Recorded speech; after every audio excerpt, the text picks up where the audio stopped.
In order to analyze forces, there is a four-step process that I recommend. There's obviously several different ways you can approach this, but this is kind of the most streamlined approach that I would recommend. The first thing is always going to be drawing a free body diagram that represents the situation. That's going to allow us to kind of be neat and organized and more structured when we set up what I call our F-net equations. Which is going to be the second step. The F-net equations are just the net force or the total force equations for the x and the y directions or the x and the y dimensions. So I'll show you an example of that in a second. Then we're going to plug in the known information we're given in the problem, and then we're going to solve for whatever is unknown. So the easiest way to kind of explain this or to show you would be with an example.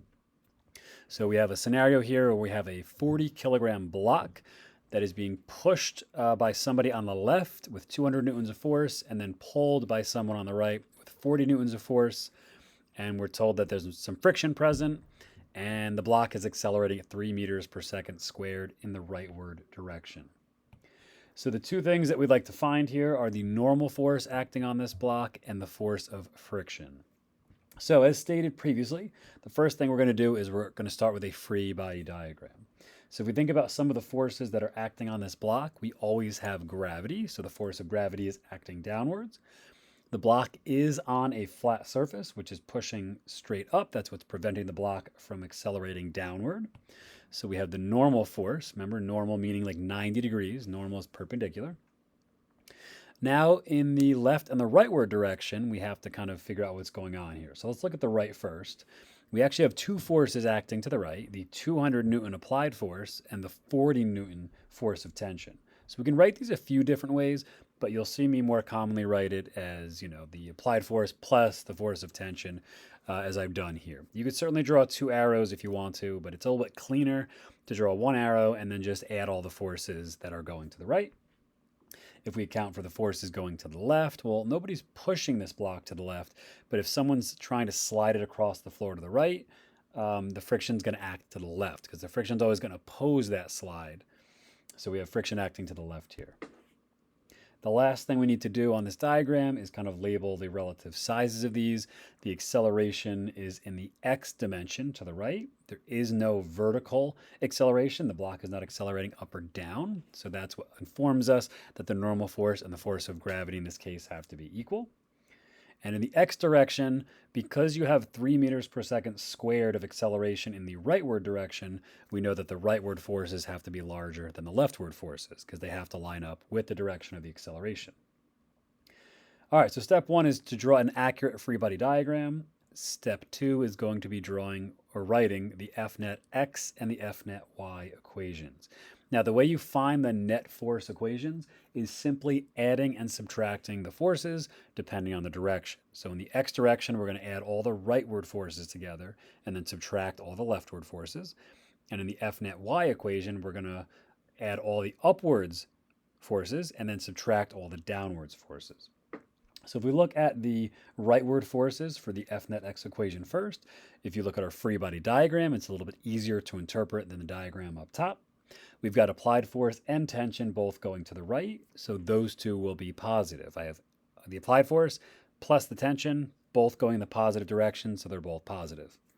The force of friction, since it's acting to the left, I'm going to subtract. So you'll notice I have two positive terms here, Fa and Ft, and I have two forces going to the right, Fa and Ft, and I have one force which is negative, the force of friction, which also just happens to be the force going to the left.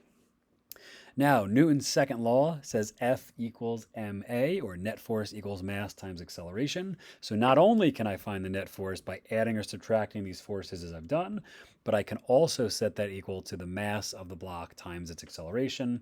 And I'm going to tack on a little tiny sub x there so we know that we're talking about the acceleration in the x direction. In the y, I'll come back to that and solve that a little bit later. In the y direction, we're going to do the same thing, but I'm going to consider up positive. So anything going up will be positive, in this case, the normal force. Gravity will be subtracted because it's going down. There are no other forces in the vertical plane, so therefore I can set that equal to ma again. This time I'll put a little sub y next to the a just to denote that that is a vertical acceleration. Now, at this point, I've got my free body diagram, my F net x, my F net y, so I can start to plug in what I know. So in the x direction, the applied force is 200. The force of tension is 40. I don't know what the force of friction is, but the mass of the object is 40, and the acceleration in the x dimension is 3 meters per second squared. It's 3 to the right, so that means I'm going to use positive 3. If it was 3 to the left, I would make it negative 3. In the y dimension, the normal force, we don't know, so I'm going to leave that as Fn. Fg is going down. We aren't explicitly told what the force of gravity is, but don't forget, we can always find the force of gravity by multiplying the mass of the object times the acceleration due to gravity. In this case here, I've used 10.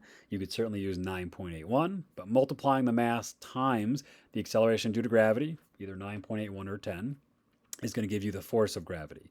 So the normal force is unknown. The force of gravity we can calculate because we are given the mass, and it can be assumed that this object is on Earth. And then I'm going to set that equal to the mass, again, of 40. In this case, this block is accelerating to the right. It is not accelerating up or down. So in the vertical plane, there is nothing happening in terms of acceleration. Therefore, the acceleration in the y direction is 0. So that's why I put a 0 there, whereas in the F net x, it was 3, because that 3 is acting to the right, which is an entirely x plane direction. All right, then I can go ahead and plug in, I can solve. So in this case, 240 minus friction equals 120. So if I just rearrange that equation, we will find that the force of friction is 120 newtons. It's to the left as denoted by our free body diagram. So 120 newtons of leftward force is the force of friction. And in the y direction, Fn minus 400 is 0. Therefore, the normal force must be 400 newtons in the opposite direction of gravity acting upwards. So that's how you can use a free body diagram and your F net x and F net y equations along with the known information to solve for variables such as the normal force and the force of friction in this case.